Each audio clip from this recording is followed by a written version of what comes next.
We got John Callahan on the podcast. First met Cal. Actually, I'm not sure when I first met Cal, but Cal and I spent some time together with the NPGL, the National Pro Grid League, which was an offshoot from CrossFit. And we get into that a little bit at the beginning of this podcast. Pretty interesting and wild times, since Cal was an owner of the Phoenix Rise, which actually won the 2016 Grid League. And I was part of a group that was trying to get a Chicago team off the ground.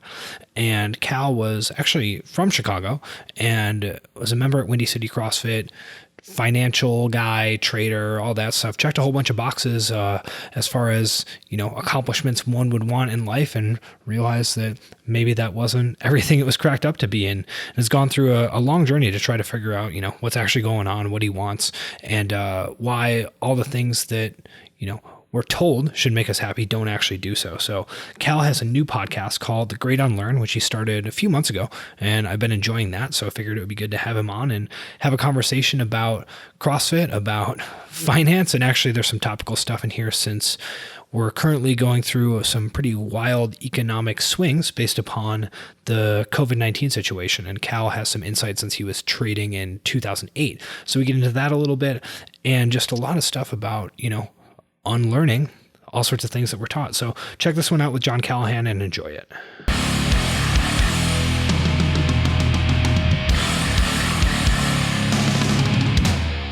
So that was 2014 to 2016. And, I retired from trading in 2013, in March of 2013. We moved to Austin that August, and then I was going to open up a training facility. I'd done all the OPEX training. I was a level 1. I did all the casework. I did everything. I was a great student, and I was ready to open up a facility, but I kind of couldn't pull the trigger. I would never go out and look at property with the guy that was helping me. I kind of always had an excuse not to do it. I mean, to be honest, it does suck. That is one of the least pleasurable things to do.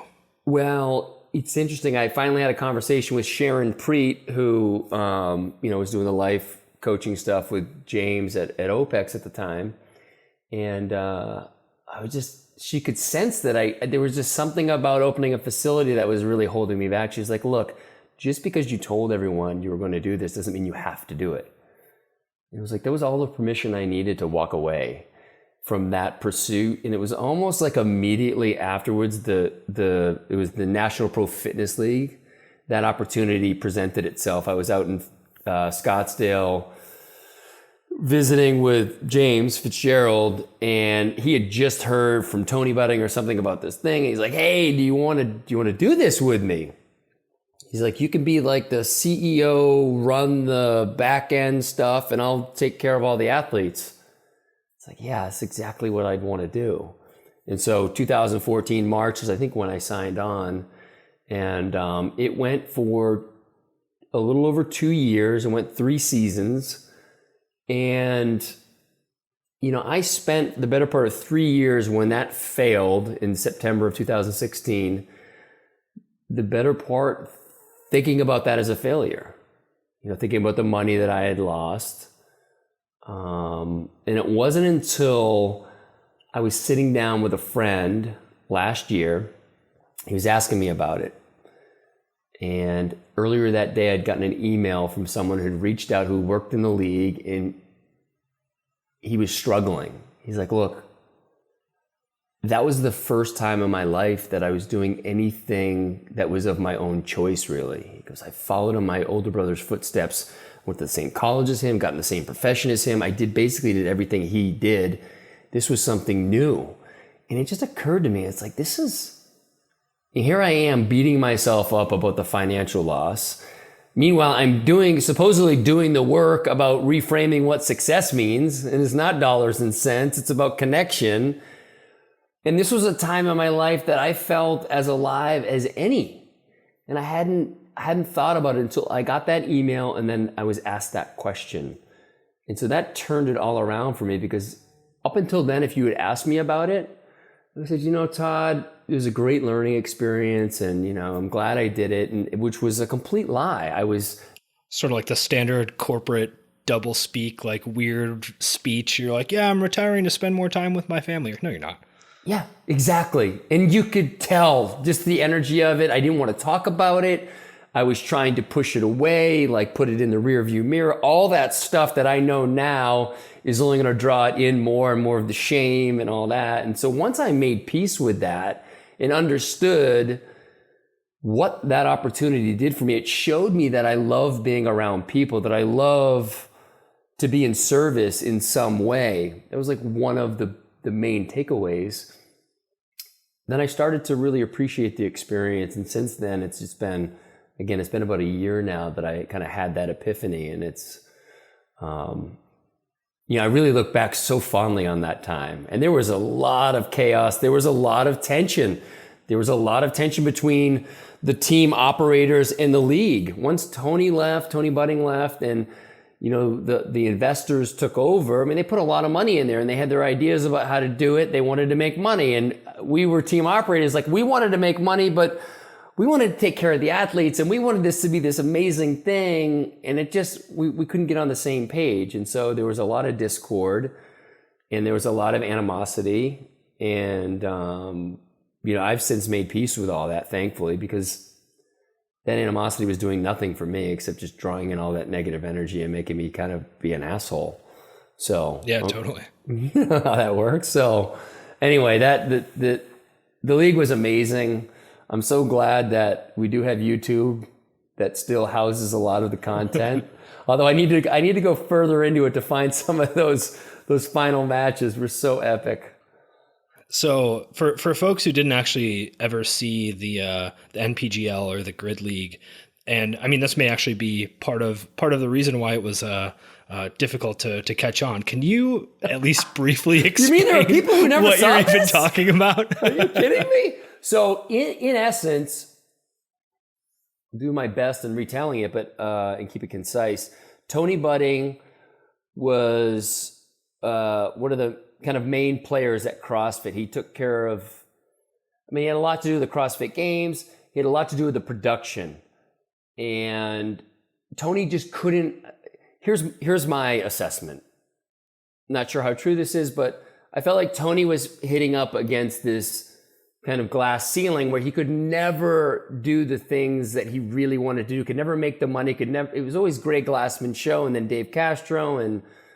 And so Tony started at the first, it was called the National Pro Fitness League, and it took basically the movements of CrossFit and put it into a traditional sports team package. So there were 8 teams that were representing 8 different cities: Phoenix, LA, San Fran, Boston, Philly, so on and so forth, Miami. And at its core, the concept, the competition, watching these athletes almost to a person, it was the most fun they'd ever had in that particular sport of fitness. The problem was, I think Tony had really high ambitions and was impatient. That's one take, or there are a lot of things that come into play, but I would say he was a bit impatient and really wanted to make waves with this new league and kind of shove it up CrossFit's ass in a nice way or not nice way, whatever. Again, this is kind of my assessment of it, but we spent a lot of money in year one and it wasn't sustainable. The teams just couldn't do it and the league couldn't do it. And so the league had to take on more investors or a bigger investor, and it just all went to shit. We rejiggered it so that it was a more of a grassroots type of thing, which I think if we had started off that way, it would have stood a much greater chance because we would have still had the money to make it happen. But athletes were paid a salary. Their housing in a lot of cases was taken care of. Their food was taken care of. So there was a lot of expenses. To run a team in year one was like anywhere from $300,000 to $800,000 for a team operator. It's a lot of money when there's no revenue coming in. Now, we got on NBC Sports Network. We had a few different showings. We had our playoffs on there, which was great visibility, but it didn't translate into dollars. And so we just were kind of missing on some things, but the actual product, I will go to my grave saying that was an amazing product because I felt it. As a team owner, on the sidelines, I never felt so, I mean, I'm a huge sports fan.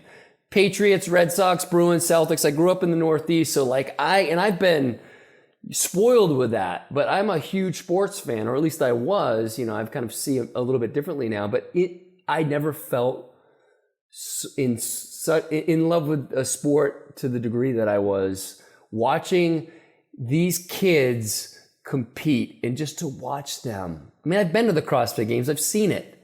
I competed in them, even, if you could believe that, back in 2009. But it was like, and again, I think you ask anyone who's competed in the grid league and they would say the same thing. And there was a lot of people that were heartbroken because they felt they were paid to do it. And I know you can get paid in the CrossFit Games, but everybody was paid. And it was just a different atmosphere. It was beautiful. And so I encourage anyone to go search it up on YouTube. It's pretty fascinating. It was definitely, so a bit of background, I was involved in a group that was working on getting a Chicago team together, and we never actually managed to pull it off for some of the reasons that you mentioned, right? The financials just kind of didn't make a lot of sense, and our investors got some cold feet when they started actually looking into it. They're like, I don't see any way I can get my money back from this. And, based upon that, we never actually pulled the team together, which, from a financial perspective does make sense. But all the things you're saying, I was very disappointed because I was like, this looks like so much fun. I know. And you were so close. And I knew how much you were going to love it and how much you loved the sport. You felt that you got it. You fucking totally got it. I didn't ask the questions that your financial guys did, even though I have a financial background. The due diligence was, this sounds fucking awesome. Where do I sign up? And then Tony flashes all the, this deck that has these tremendous returns. I'm like, oh, and we get to make a fuckload of money. Yes, of course I'm in. Oh my God. We're all going to be rich. So let me ask you this then, right? I mean, you do have a background in a lot of financial stuff, right? And we're ostensibly pretty successful in that. So for you to be beating yourself up over losing money in something that in retrospect seems like a pretty obviously crazy investment, right? You're just like, yeah, this is sort of nuts and might as well try to do it. So you weren't going into it with the mindset of like, I'm basically writing a check that I don't think I'm going to get back. I actually did go in with that mindset. I said, one of my best friends in the entire world, I've known him since I was a kid. We went to college together, played hockey and golf together in college. We lived together in Chicago.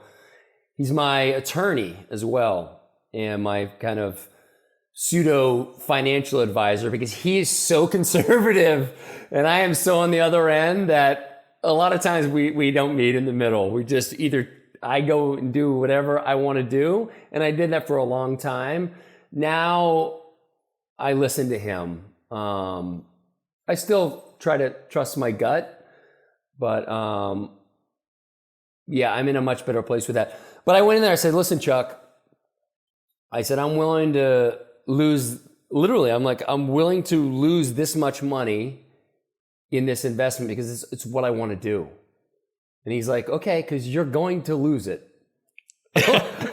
Like, okay, he goes, Cal, you can't, like, these numbers in this deck, he can put anything he wants in there. It doesn't matter. And he was right. I don't think Tony was being malicious with that or was trying to be deceitful, but the numbers were whatever he wanted them to be. And the one kind of saving grace was that number I had set aside.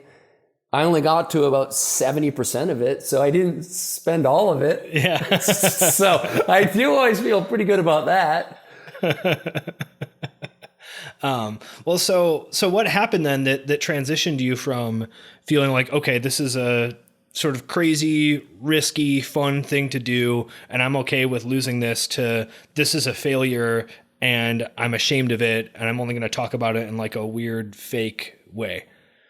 It was like near the end of season 1. We started canceling some matches. We didn't have a ton of matches in season 1. I think our second match got canceled because we were starting to run out of money as a league. The teams weren't, the league was. And the writing was on the wall, like, holy fuck. He was supposed to raise $10 million. He raised like $2 million. Okay, that's a fucking problem. Yeah. Okay. So we've spent all this money as different teams. Like, that sucks. And now it became like, fucking A, Tony. Like, you didn't hold up, we held up our end of the bargain. We spent what we said we were going to spend, and you didn't get the money. And so, again, I was in a different headspace then. There was a lot of blame to go around. I didn't want to accept a lot of it. I probably accepted more than some of the other guys did, but nevertheless, I allowed Tony to fall on that sword for the most part of it. And so it's the end of the season 1, and then I'd spent a bunch of the money. We still had some more money to go. And at some point I reached out. Tony was no longer a part of the league. I said, I'm done. James and I are done. We're done spending money. And at that point, our team was pretty much the model franchise. We took care of our athletes. We had a great rapport with the other teams. We were well known amongst the league as being those guys. And so I knew that they weren't going to let us walk away. But I'm like, I can't write another check to this. And so we worked out a deal where the league was going to continue to pay for whatever the expenses were. And we were going to retain, it was either 20 or 25% of the team, and then give the rest of the team back. It's like, okay, perfect. I'm okay with that. I mean, I'd taken a huge haircut, which that just means all the money I put in, we owned 100% of the team. I was willing to lose a large majority of that to maintain some ownership because I didn't want to spend any more money. So it was a kind of meeting in the middle there. And so we did that for the next 2 seasons. But at that point, again, things with the league got contentious. And it just lost that purity of the sport. And that's when I started judging myself for not doing the things that your guys did, the due diligence. But listen, Todd, I was a trader for 18 years.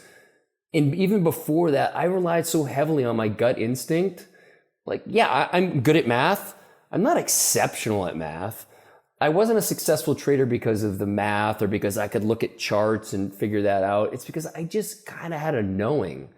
And when I got into this thing with the league, it's because I just knew there was something there. Now, I have learned to layer in due diligence, and I'm not great at it. So I farm that out to some of my best friends who are really good at it. Should I do this? What do you think about this? This is what I like about it. And then they come back and they're like, yeah, your gut's right. This is a good investment. Or no, I wouldn't touch this with, someone else's money. So I've learned how to be able to do both, to rely on my gut instinct and not have to go deep into the due diligence stuff, because honestly, that stuff is fucking boring to me. And so I have trusted advisors, and there are ways that I show up for them as well. It's not just a one-way kind of deal here, but yeah, I went through almost 3 years of that period of just like, you're a fucking idiot. How could you have let this happen? I'm embarrassed to talk about it. The canned answers, and and then it all turned, thankfully, because now I love it and I wear the NPGL shirts all the time, and it's just fucking, it's been a great, it's one of the many things in my past that I've made peace with. The more things I make peace with and don't try to push them away, the more I'm able to learn actually learn the lessons of those things. Because as I tried to disown those things and distance myself, and it just created a lot of friction and distraction. And I mean, yeah, it's been a huge tool for me.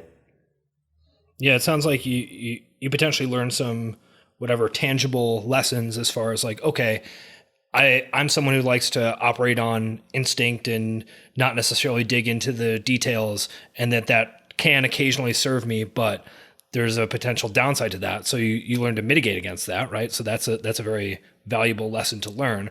But in terms of actually, I guess, like processing that, I mean, is shame the right word for it? I don't know. Something like that? Yeah. There's some shame, a little bit of guilt in there. You know, but I mean, you said you flipped it around. Like what did you actually do to flip that around? Man, I just had an awareness. Like I said, it's like I get an email one morning and from someone who worked in the league, and he just had, you know, he had this different, he and I were in the same experience, but he had a different perspective. And fortunately, because I'd been doing my own personal work, I finally saw how I was having these limiting beliefs about that experience. And it allowed me to see this thing completely differently. And almost immediately, I say almost immediately because it wasn't until I was asked a question later that day that it actually turned for me.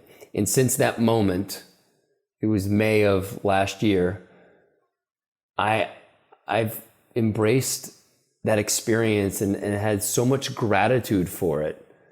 And yeah, you know, things like due diligence, it's even like doing the podcast. Like when I first started doing it, I wasn't sure if I'd be a good interviewer. I'd listened to podcasts where it's just as much like an interview, and I was like, I don't want that. Okay, so there's that. I don't know if I could actually do a good interview, so there's that fear.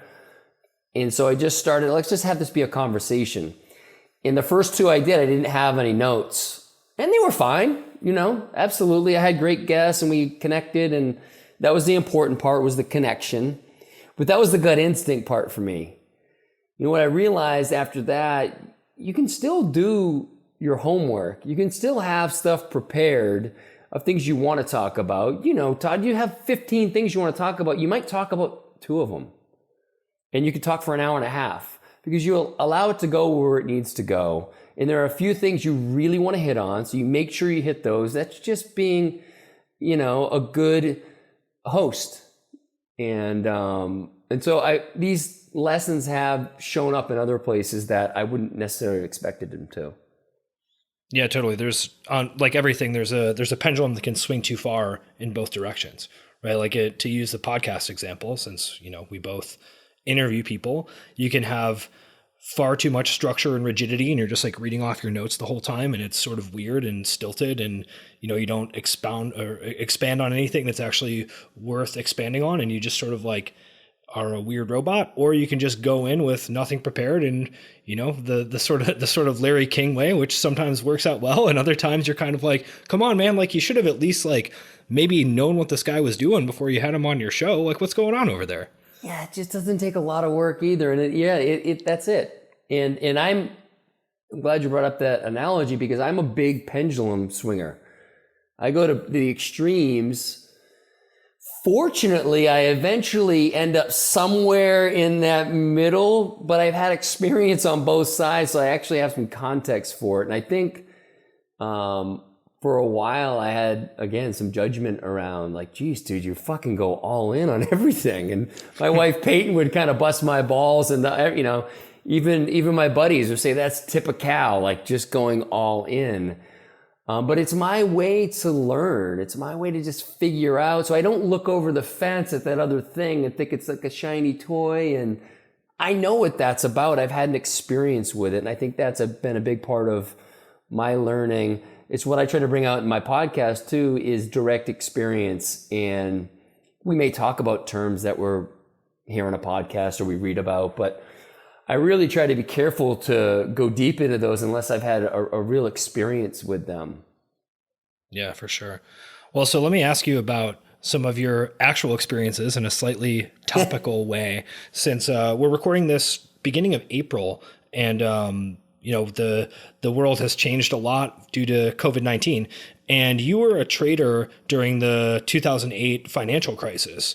And I think that there's potentially a lot to learn from that as far as like, okay, how does, a society, an economy, individuals, et cetera, how do people actually handle this type of uncertainty and chaos, and how do people bounce back from that? So when that was all happening, I have uncles who are commodities traders, things like that. And I remember at I think it was a Thanksgiving dinner, one of them was sort of talking in sort of hushed tones about like the entire economy, like literally almost fell apart today. Like something happened where if one more thing happened, like I don't know what would have occurred. Like I think that the entire system would have just collapsed, and I'm sort of terrified by it. So, I mean, what was your experience during that time? Was it similar to that? Yeah, you didn't know where the bottom of the stock market was. So just to give a little context, I trade for almost the entire time I traded interest rates. And so I traded the US interest rate. And so it's affected by what happens in the stock market, just to keep it real simple. So when the stock market is in a free fall like it was in 2008, and I forget where it went, I feel like it went from, I'm guessing like 18, 19,000, the Dow, down to like 7,500 over the course of a short period of time. That is a significant drop. We didn't know. We were preparing for scenarios that it was going to settle around like 4,000, which was just ludicrous to even imagine. To the point where here we are in this period of self-quarantining, which we were talking about before we got on here, Todd. I mean, a month ago or 6 weeks ago, would we have ever imagined the world would be where it is today? Yeah, no fucking way. And so it was similar to that, like, you mean the stock market could be 25% of what it was like a month ago? Like, what the fuck? And so it was that type of fear, like, where's the bottom, to where I didn't fucking buy one stock the entire time. So I didn't buy it as it was coming down. I certainly didn't buy it on the way back up. But as traders in that period of time, generally, there's so much uncertainty. That's what we trade. We trade uncertainty. It's called volatility, but another word is just uncertainty. And there was so much uncertainty that there becomes such a wide margin between where people will buy stuff and where people will sell stuff. And as traders, we do both buying and selling. And so when that spread widens, we make more money. And so when there's a ton of certainty, no one gives a shit or they don't care where things are going to go. So it's really hard to make money. So anyway, we're in the height of this uncertainty. And so even though my stock portfolio was getting beat up just like everybody else's, as traders, we were having one of the best years, if not the best year we ever had in 2008, because it went on for a long time. So we're in a little bit of our cocoon making money, and then you leave that and you see all this fallout around the world. Now, I look around today and this is fucking way worse. The small business owner, you may have had money in the stock market in 2008 and lost some money, but you still have people coming to your gym. You still have people, your business isn't affected necessarily. If it is, it's slightly, maybe a few people are taking time off in their memberships, but businesses are shut down and there's no end in sight, as we know. We can speculate, but we have no idea. And there's a lot of people that are damaged by this. I heard a stat earlier today, 48% of businesses or something to the effect of 48% of businesses are small businesses. And 90% of those are affected appreciably by what's going on. I mean, that's a significant amount. And so what was happening in 2008 was a systemic thing with the financial system that was a problem. And so they did what they could to fix it. Obviously, people have they're taking sides on the politics of it. Nevertheless, they did what they did to fix it, quote unquote, fix it, or at least kick the can down the road. What's going on right now? I don't know, man. There's like larger shit and maybe it's just my awareness today versus 12 years ago. You know, the fallout from the Patriot Act and the tracking of people's whereabouts and the civil liberties, like that's more prominent for me now. I don't know. It's a bit of a meandering. It's hard for me to compare the two other than the kind of the financial loss, because I feel like this is hurting people who can afford to be hurt less. It's hurting a lot more of those people. Whereas what happened in 2008, sure, middle America got hurt by their portfolios, but this was hurting a lot of people who had a lot of money, which is fine. No offense. Like, it's okay. Right? And so I hope what they're doing is going to put money in the pockets of the people who need it. But yeah, I don't know, man. I don't fucking know. Yeah, I don't think anybody does. So let me ask you about what you're actually doing. So it sounds like your the trades that you were making were based upon, like you said, volatility is actually good for you, because if you see a disparity between what people are buying and selling certain things for, you're essentially able to exploit it. Is that the sort of like situation you were in? Exactly. And in the interest rates at that point, and I don't remember exactly where they were. Again, this is the type of trader I was. I don't remember the numbers. I just know the direction that the interest rates went in. There's guys I traded with that could tell you when they change rates, what day, how much, fucking what this Fed statement was. I don't know any of that shit. I just know they kept lowering rates. And the question was, where are they going to stop? How much are they going to change them? Da, da, da, da, da. And so all that uncertainty came into the market. And so these big banks who have big positions on that have interest rate risk, whether it's mortgages or, you know, name any kind of company that will have that kind of exposure, they need to come in and mitigate that exposure in the trading pit. And because of that, because of the uncertainty, because people had to reshuffle their portfolios, there was a shit ton of business. And there were wide spreads going on between where we could buy stuff and where we could sell it. And we were making money on where we were buying it to where we were selling it.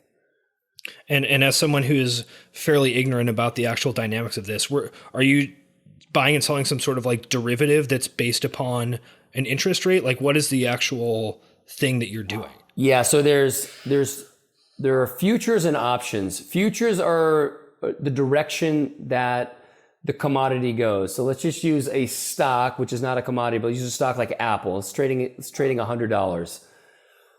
The Apple futures would be going up and down. That's the only thing it can do, up and down. So it goes to 101, goes down to 99, da da da da. The options on the Apple future would be, where is Apple trading in August of 2020 on August 15th of 2020. Okay, so you start taking bets on where it's going to be trading. It's kind of like insurance for these people about where that stock could go. In our case, it was where the US interest rate would go. So it's similar to, I like to equate it like checkers. The futures are checkers and the options are chess. So it's a little more intricate. And like you said, it's a derivative. There's a lot more complexity to it, but we would have a basket of 500 different of those expirations. Like August 15th, 2020, there's 500 different versions of that. And so it's just trying to figure out how those are all related is where the good traders separate from the other traders. Yeah, totally. And so for you then, all this volatility is an opportunity, but the overall system is in a lot of chaos. And I mean, based upon that, did you see anything?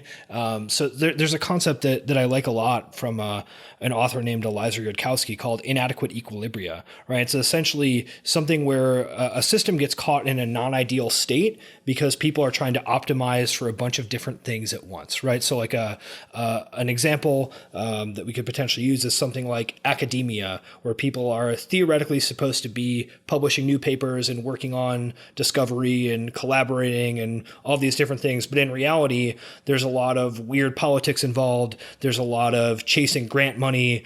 There's institutional, let's say, dilemmas where some institutions have good situations, some have not so good situations. And essentially, people get into something like that in order to pursue their ideas, but then they end up having to play this like game essentially that they don't want to be playing in order to progress their career, in order to do research, right? So that's like an inadequate equilibria where it sort of settles into this position where people are kind of like optimizing for a bunch of stuff that isn't what they actually want to be doing, but they can't kind of break out of it, right? And so if there's a big disruption to a system, then there's an opportunity for things to potentially change in some way or another, because you're not just playing the same game that you've been playing. Did you see anything like that happen in 2008 where it's like, this is a stupid aspect of how this works, but now that there's all this chaos and potential restructuring, like we learned a lesson and we actually changed something? I'll give you two answers to that. One is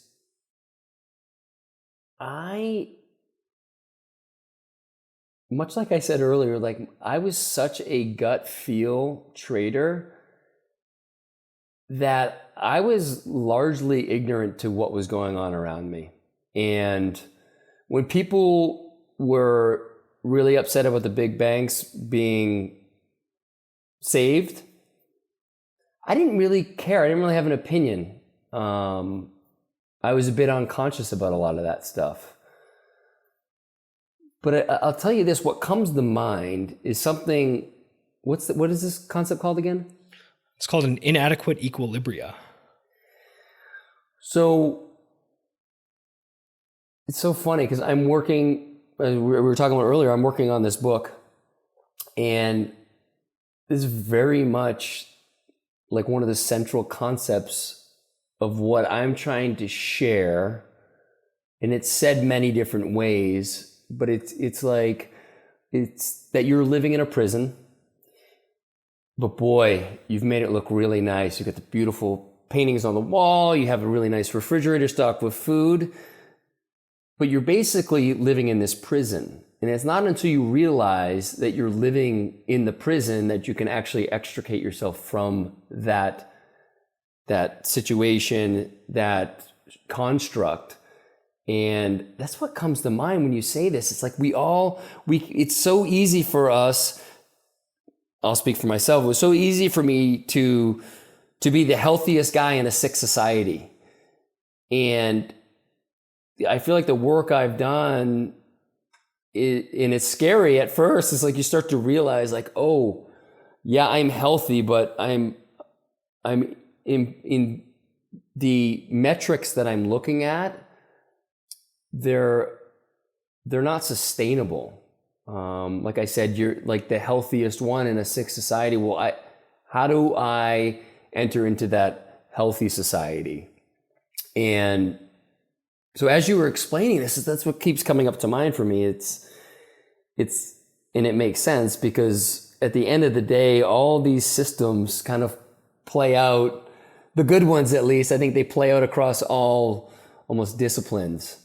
But to answer your question, Todd, I don't really know that we fixed anything. I think, like I said earlier, I think when we get into these places of fear, I think there is an inclination from the powers that be to use that to move their agenda forward. And they're not always good stewards of that type of emotion of ours. Yeah, totally.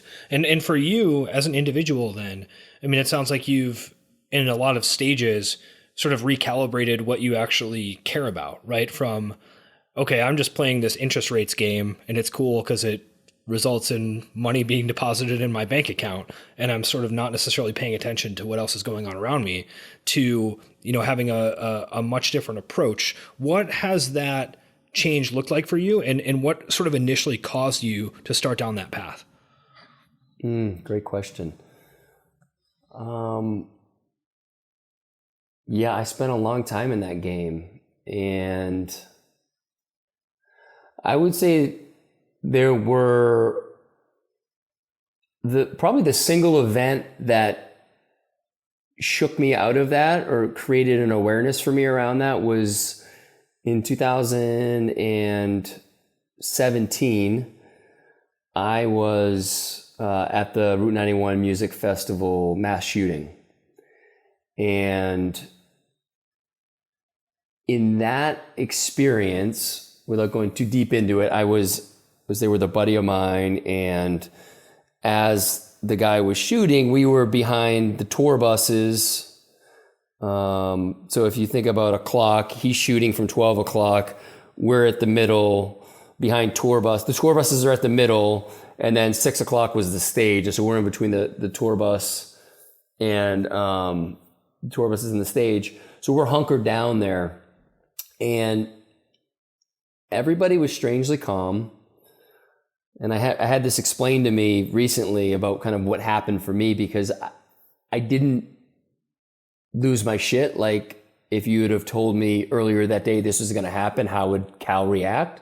I would have been scared shitless. But in that situation, something else takes over. Like the brain shuts off and the body takes over, and you just listen because you need to survive. And so there were a couple of people who were kind of directing what we were to do, and I was just paying attention. But at that point, all the old systems of dealing with trauma and stress and something uncomfortable didn't work. And so it was explained to me, it's as if, the egg got cracked open, and the eggshell was the old way of doing it. And you can either try to put the eggshell back together and go use that old construct again, or you can find a new way. And so I subconsciously, or I somehow went on this quest to figure out, okay, why am I here? Because at that moment, as that was happening, here I was, I'd succeeded in, kind of all the check the box ways that I ever wanted to, and was feeling really empty, really unfulfilled. And so it's like those things, I guess that wasn't it. And so I've since that moment have been on this kind of deep existential journey to figure out why I'm here, because I did all the things they told me to when I was growing up to be fulfilled and be successful. And when you do those things and then you're not feeling that way, it becomes even harder, because you're like, well, what do I have to be unfulfilled about? Look at all that I have. But it's just a completely different, it's back to that prison. You think that that's the answer. I thought that was what I needed to do, but it wasn't. It helps. It helps to have those things. It allows me the opportunity to go explore these things because I don't have to go to a 9-to-5. And so it's not like it's not useful. It's really fucking useful. But when I lean on that for my fulfillment, that's where I have issues. That's where that's where I go into the suffering, because that's not the panacea for me. It ends up being going down this major rabbit hole of being okay with me. And like I said earlier, like all the shit I've done in my past, I need to own that. I need to accept that that's what happened. It happened because it happened, number one. And two, that's where I was. That was the best I had. And as I started to understand that, you talk about those things that you've done that it's so hard for you to even think about because you're just so embarrassed, ashamed, whatever the emotion is. So when I've started to understand that that's just the best I had, I was in a real low point, I've been able to feel that and grant that for other people when they come to me in this place that they're not necessarily proud of. I can see them for this is just where they're at, and it's just to love them through it and just to be there, not try to fix anything. Kind of a long way to answer that, but yeah, man, Vegas was it changed my life. You know? Yeah. And so it sounds like potentially leading into that event that you were already feeling some lack of fulfillment, right? Despite, like you said, having checked all the boxes, so to speak. Is that the case? Was that something that you were actively aware of? Or was it maybe just a nagging feeling or something that might sort of, occasionally pop up, but you weren't fully committed to? Yeah, great question. There had been a question that I wasn't quite ready to go into. That was, why am I here? Because I don't think this is why. But I was afraid to go there because it was going to question all the things that I had built up around me. All the ways that people saw me, whether it was the guy who retired or the guy who was really physically fit, all those kind of masks that I put on. I wasn't ready to go there. I was too afraid to. But to answer your question, largely no. I was actually doing all I could to numb that feeling whenever it would come up. And I had spent the summer previous to that drinking a fair amount, using cannabis a fair amount, not engaged with much family time, doing all I could to, if you looked at my Instagram, and you can, it's still there. I was doing some quote unquote epic Instagram stuff. I was playing golf with Jordan Spieth, Rickie Fowler, and Justin Thomas at one point. I hung for 3 days with Michael Jordan in a golf deal. I was flying private, I wasn't paying for it, but I was on someone else's dime. I was doing all these things, but I would come back from these experiences. My relationship with my wife, Peyton, was in a worse position than it was before. I was seeking to find fulfillment outside of myself. I didn't know that until I started to do the work and started to realize that listen, I was trying to escape myself. I didn't know that. And so I have a lot of compassion for that guy, that version of me in 2017. That fuck, man, I was sad. I was lonely. I was doing everything I could to both escape that inquiry because I didn't have the tools. I didn't know what to do. I was too afraid because all the work I had put into creating that avatar was going to be jeopardized. It wasn't until that happened and I started to meet people who offered the right tools for me that I could start to do the work. And it was still scary at first, but I fucking knew back to that point, trusting my gut that is what that's the work I had to do, even though I didn't know I was doing the work at the time. And I went into, and that's the work I've done since then. It's been a couple years now. And it wasn't always pretty with my wife, even when I was doing the work. And I was like, how the fuck can this not work? I mean, here I am, look at all the work I'm doing. But it was all about me still. I hadn't integrated it into being part of the family and doing the work. And it was me stepping out of that one or the other and realizing that it could be both. And so it's been a lot of lessons, man. And there are times when I feel like I'm in deep flow and so connected to myself. And when I'm connected to myself, I'm connected to my wife and my kids and my animals and the work and nature and my fellow man. And it's so good. And then that, it seems like I get pulled out of it and I'm back to unconscious behavior. But now I'm aware of the unconscious behavior and I say, that's my work. It's to again, not shame myself for not being, I should be above that. No, I know I'm not going to be above that. I know I'm going to slip back into that, but that's the work. That's the podcast, The Great Unlearn. That's what I'm here to do. And when I have that, that's the shit I need to share with people. That's I started out, I do this weekly newsletter, and last week I started out to do a 5-minute check-in, a video I was going to put in my newsletter. I hadn't done that yet.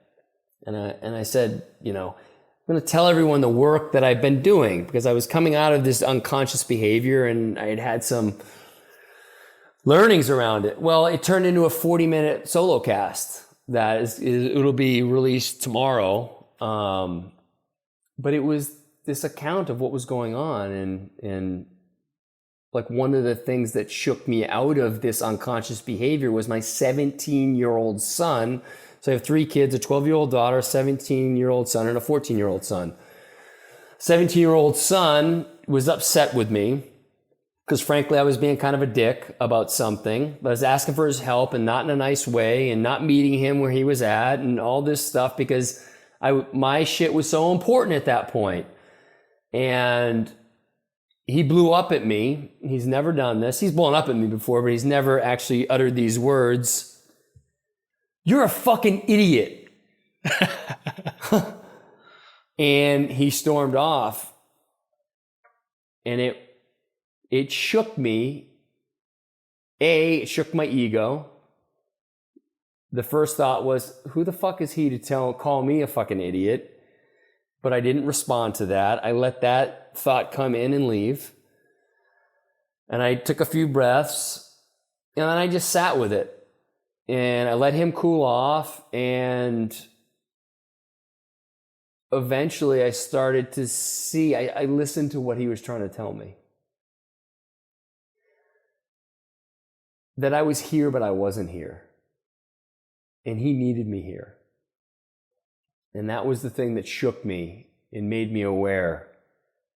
Because there were other subtle hints. Again, my relationship with my wife, Peyton, there was a friction there. There was an energy that we could both feel, but I didn't know how to approach. And I was escaping into my own work rather than going in and just saying, listen, what's going on with us? And so these things all added up to, this awareness and me starting to do the work again.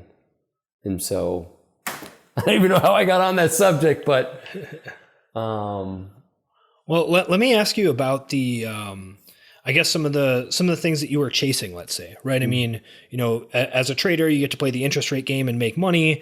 As a retired trader, you get to go to celebrity golf tournaments and post cool pictures on Instagram, right? Yes. And are these, so if we're thinking about those things, some of that could be selfish in the sense that you're just sort of like chasing your own internal goals. And like you said, not being present for other people and not meeting them where they're at. And you're just kind of like playing your own game and you're like, whatever, screw you. It's like a kid playing a video game and someone is like trying to talk to them. They're like, I'm not paying attention to you. Right. So there's a way to be selfish like that.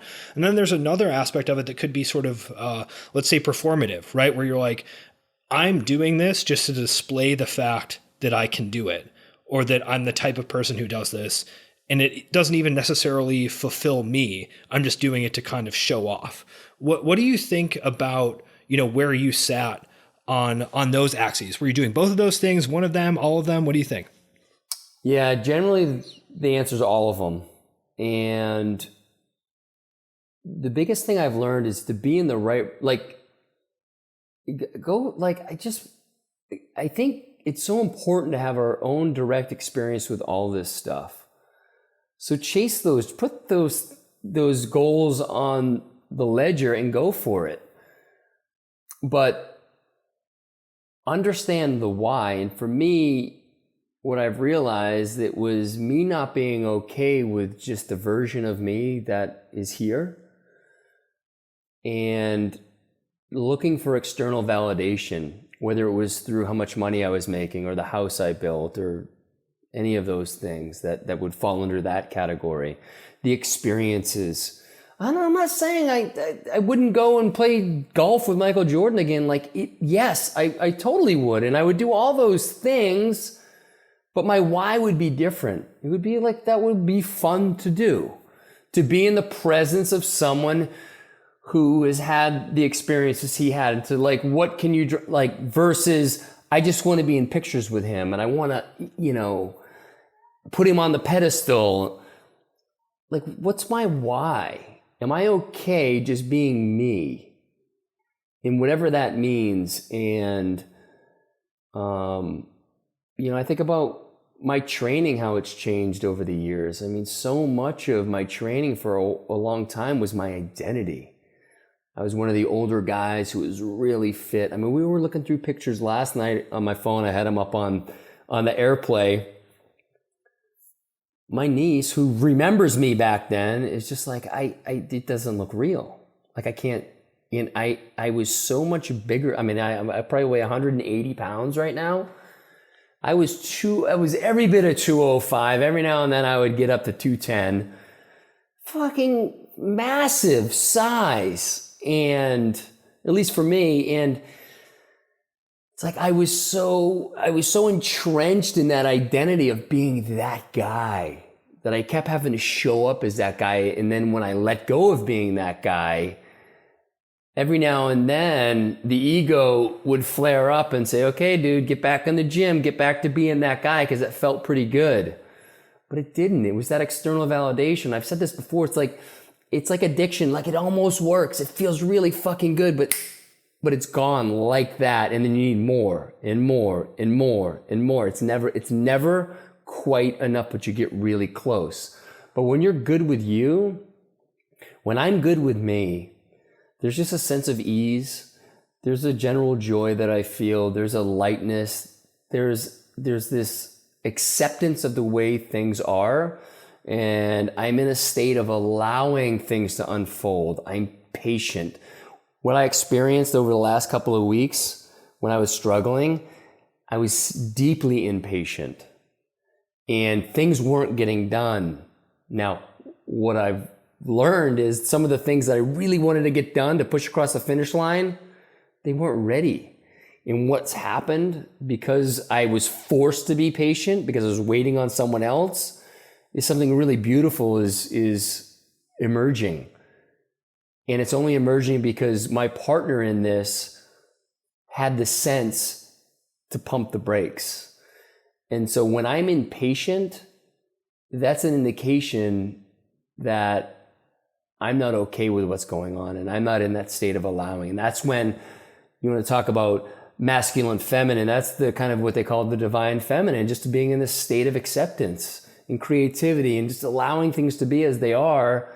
And the unconscious masculine is putting your head down and figuring it out and forging ahead without a real clear why, except you just need to get shit done because that makes you feel good.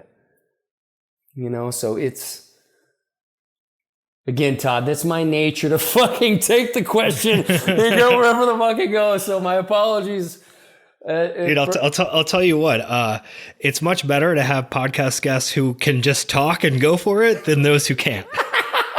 Because if you have someone on who just answers your question with one word, that's very painful. I've had it happen. Not a good experience. I have no fucking idea how to do that. You cannot shut me up. I will get talking about something that's important to me. I guarantee it.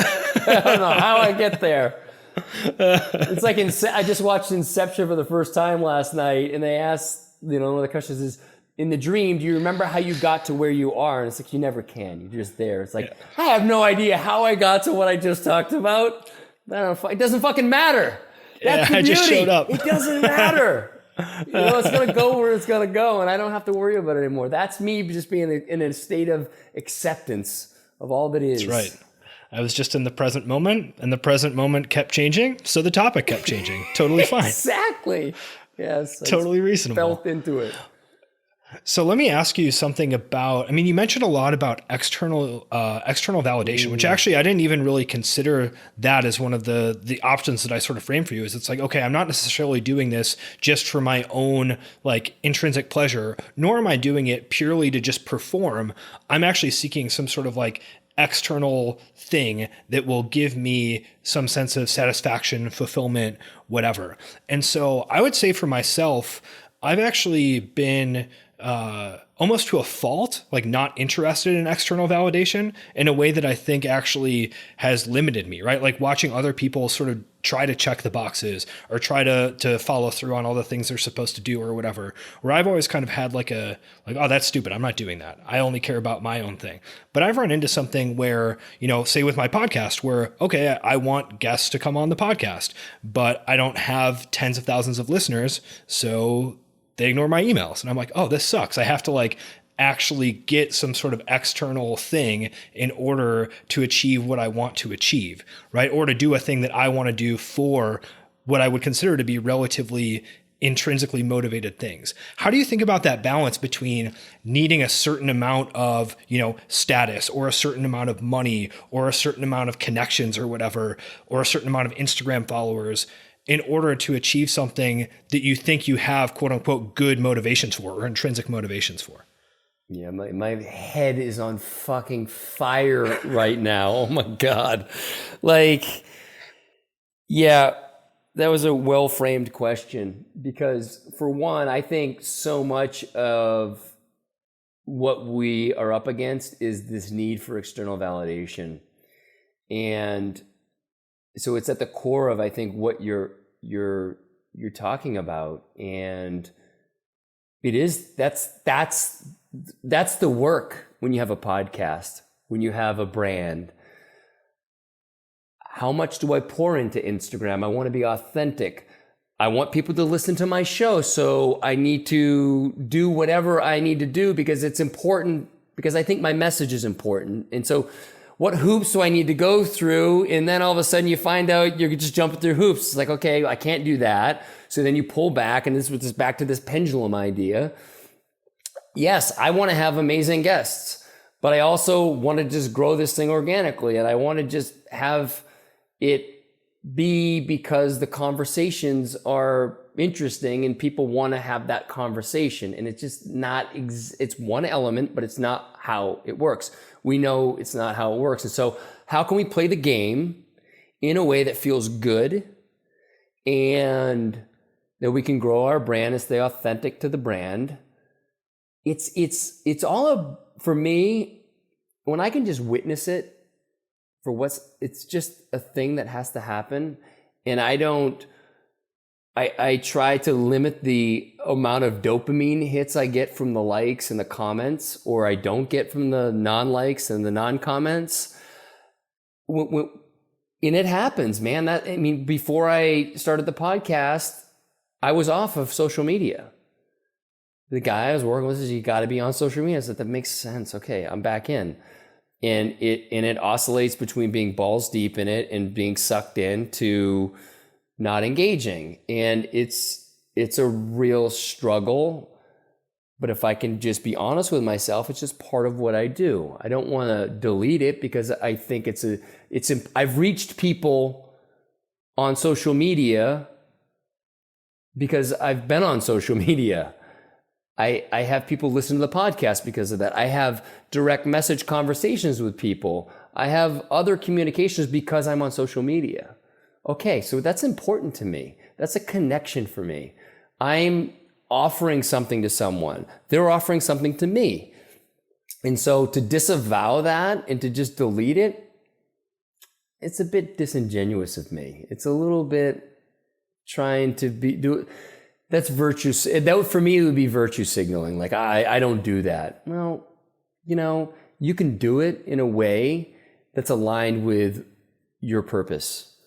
And my purpose is to share the message that we're all here. We're worthy of love for the fact of being here. Here are some of the ways that we get told we're not.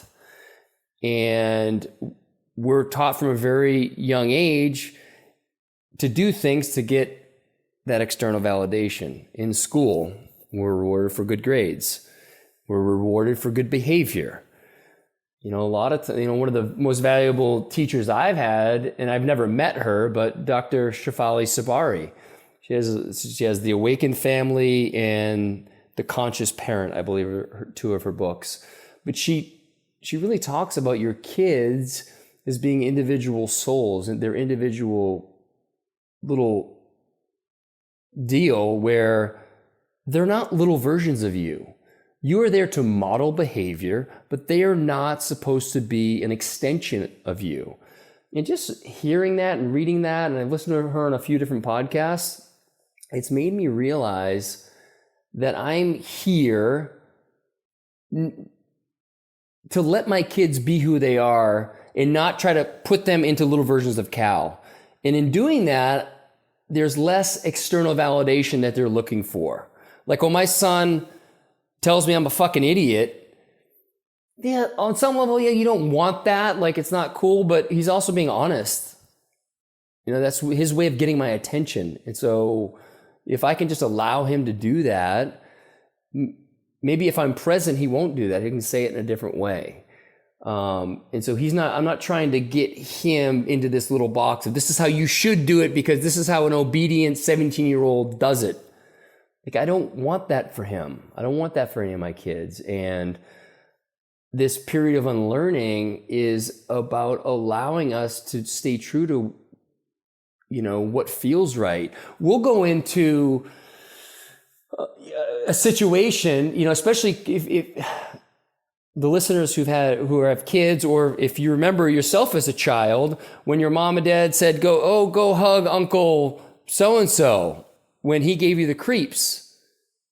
Like, you don't want to do it, but your parents or me as a parent would say, hey, go hug that person because we don't want to make them feel bad, because that's what you do. You go hug them to show them love. Well, that person's a creep, and your kid knows it. And your kid has their arms crossed when they're in the room because they're protecting their field. But we override that because we don't want someone to feel bad, and societally, all that bullshit. No, let's go back to trusting those instincts. There's something about that person I don't trust. Okay, let's start there, because your instincts can read energy. And you can't, I mean, I guess they can prove it now with science, but for a long time they couldn't. And this is a long way to say, a very fucking long way to say, that this piece of external validation, when we can finally bring it to our awareness, we can see it for what it is, and we'll still fall victim to it. It'll still be there. But if we can be in the right relationship with it, we can be aware of it, we can let go of it. We can be on social media and just let it be a thing, and let it be that way that we can reach more people, versus, you know, having us rest easier at night because I got 50 likes instead of 40 or whatever. It still sucks, man. I still look at something I post, I'm like, oh, I thought that would have gotten more engagement. It doesn't fucking matter. The clip is what the clip is. I don't know the algorithms, you know, and I feel good about that clip. And that's like a part of me, or it's a part of my guest that I think is important. So I think I think that's the work for us. I think that's the center of the work, is to have an awareness around that and to try to figure out what being in the right relationship with that is. We have to play the game of life. We're in this world. You know, it's like the Buddhism. What I love about Buddhism, it's not like I'm a Buddhist by any means, but whenever I've come across the work, it's just felt so good, because it's not binary. It's not this or that. It's, you can be one with everything. You can be one with all.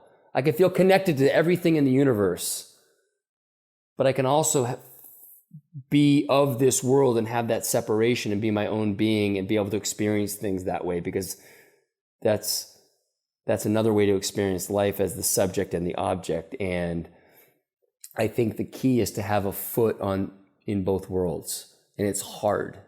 It's really hard, but I think that's also the work, and that's the fun part. Is when, just even when you fuck up, when you're quote unquote fucking up, like, that's when you know you're in the work.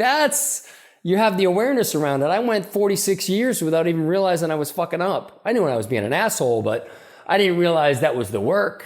Now I know that's the work. And so I just I kind of laugh at like the small self who judges me for the last 2 weeks. It's like, no, man, that's the juicy stuff.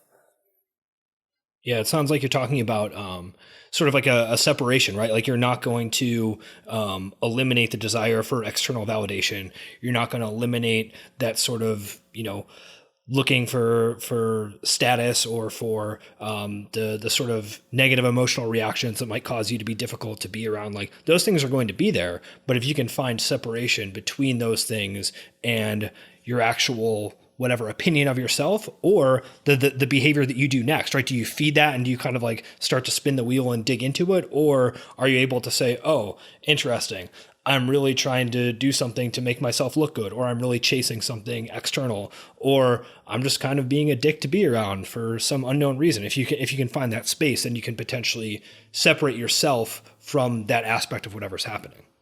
Yeah. Yeah. I really think that's it. It's that separation. When those things come up, it's like allowing the space to be able to witness it and to say, oh, that's interesting. That has me feeling like this. Now, when I don't want to confront it, I get busy doing. I go get my mind off it by getting in a workout. That's a great way to blow off steam. But it's a way for me to escape the work that needs to be done. Now, you can drink, you can do drugs, you can do other things, overeat, eat shitty food. Those aren't looked upon as favorably as going, I'm going to go get a workout in. But it's, for me, it's still an escape. It's still of me bypassing that opportunity to sit in that discomfort and figure out why the fuck is that triggering me? It's because I don't feel like I'm enough. And so I'm looking outside of myself to make sure I'm enough, that I matter. And if I get it, okay, I'm going to be good. I'll be in a good mood. Okay, you tell me my wife is really sweet to me and pays me a compliment. Someone says something really nice in an email. Okay, I feel good.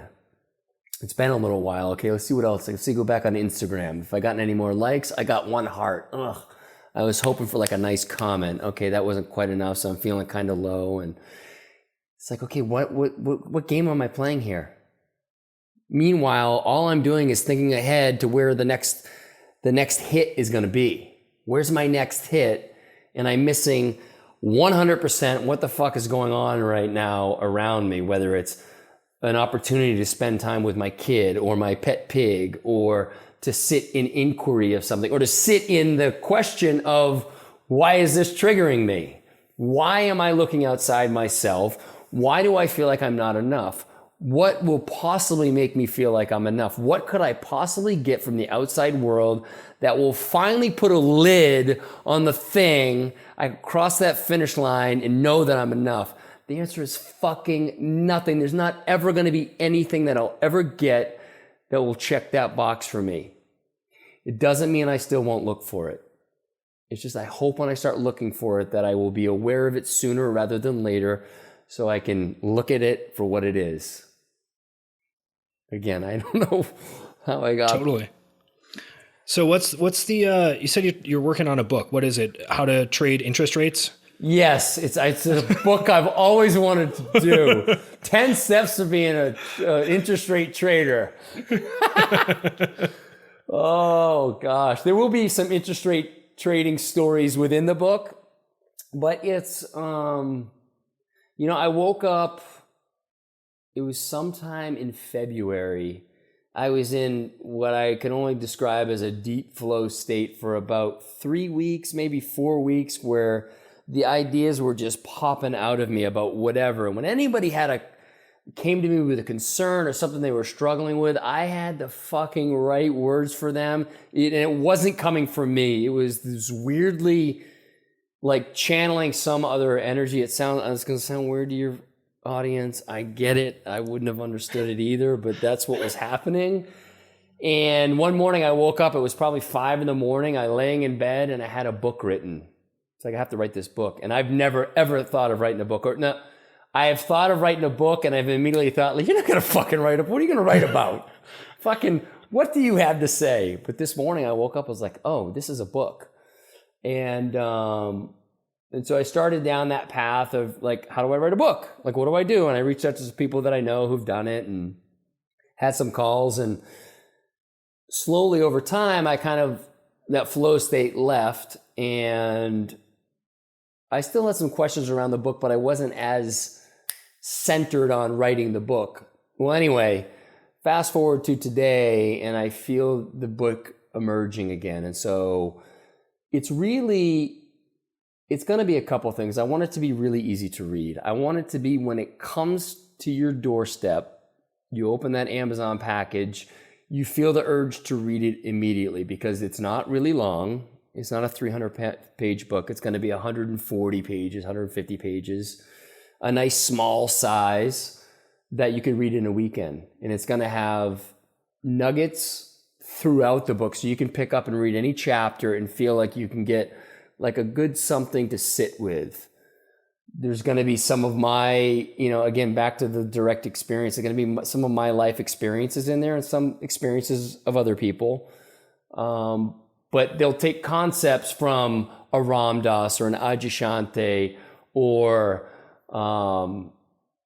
Byron Katie, the teachers that I've learned from, and try to land them in a way that me, 35-year-old Cal, would have understood. And so try to take some of these more spiritual concepts or the things that we're talking about today, Todd, and try to put them in a more linear way than I've been able to, but in a way that maybe awakens something in someone, that shakes a little bit of the unconscious behavior and brings it into light and allows them to see some of my journey in their journey and allows them to own all of the stuff, because I feel like that's the key to ending the suffering is to own all of it. Or at least that's one aspect of it. And so the idea is to try to get this out. It's almost like honestly like a spirituality or life lessons for dummies, like just really, and not because I have some high level view of all this stuff. It's that I want this to be a book that would have really helped me 5 years ago, when I didn't know. And so that's kind of the idea behind it. It'll be under the Great Unlearn kind of idea, and how for us to unlearn things, we have to bring them to light first. We have to realize that we're in a bit of this prison. And then when we do that, we can start to let go of these things that kind of got us in that prison and look at the different agreements that we've made along the way, unwittingly most of the time, and how we can go forward. Yeah. I mean, it makes sense in that, you've been on a journey, let's say for years and years, unlearning things, learning things, et cetera. And, it's one thing for someone who's on that path to be like, cool, I'm going to check out this weird spiritual teacher, or I'm going to do this strange thing, or I'm going to go hang out with these freaks. Like, someone who's already kind of like on that path, like, cool, that's all accessible stuff that you're potentially willing to do. But someone like you said, who, you at 35 is like, dude, just let me trade interest rates, man. Like, what are you even talking about? Right? That they're not going to do all those things. So you potentially do have the ability to speak to that person based upon your background and your experience. Exactly. And I'm doing all the weird shit you're talking about. So, and I'm kind of bringing the lessons, and I'll talk about some of those things, whether it's a 5-day silent retreat or a mushroom journey or whatever the thing is. I want to present it in a way that if people are called to do it, they have at least a little more information around it and how it may look like, how it may look for them. But the idea is, I'm not going to tell you to, like I said earlier, to not go pursue those dreams that you had as a kid. I did that. Just know that if you're feeling like it's not checking the box like you thought it might, well, there's a reason for that, and that's okay. Don't damn it, but try to let's figure out what may fill that box for you, what fill that void. But go do those things. Go to both ends of that pendulum. Please. Because if you don't, in my opinion, or at least through my experience, if you don't investigate both sides, you're always going to be curious about the other side that you don't know about. It's going to be that thing, and you're going to look at it with a bit of a fantasy lens, and that's only going to hold you back from really embracing what you're experiencing. Totally. Cal, I think that's as good of a spot as any to wrap up. We mentioned your newsletter. We mentioned your podcast, book forthcoming. What do you want people to do if they want to hear more about these ideas? Well, thank you first of all for having me on, brother. It's been awesome. You just let me fucking have the mic and go nuts.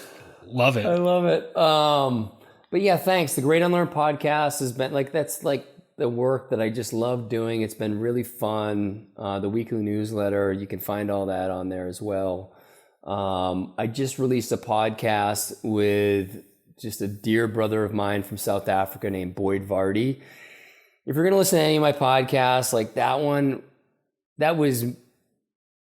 That was all of it. It was all the good stuff. And I'm releasing a 40-minute podcast, solo cast this week, which was kind of going a little deeper into some of the stuff we talked about. So if that's of interest to you, what my last 2 weeks has been like, and me talking more about my son calling me a fucking idiot, and how you can absorb that and not let the ego take over, I can give you some hints on how to do that. But yeah, and I'm on Instagram, Bunker Cal, and Facebook, Cal Callahan, but Instagram's the one I'm probably most active on. But yeah, thanks, brother. Thanks so much for sharing your platform. Super grateful. Thanks for listening. If you like the show, the best thing to do would be to send it to one of your friends who also likes podcasts. If you want more, I have an email list where I send out a weekly update with all the podcasts I've recorded and articles that I've written. I also include my favorite things that I've been reading or listening to as well. You can sign up for that at www.toddneve.com. That's I before E, or you can open up the show notes in your podcast player and click the link in there.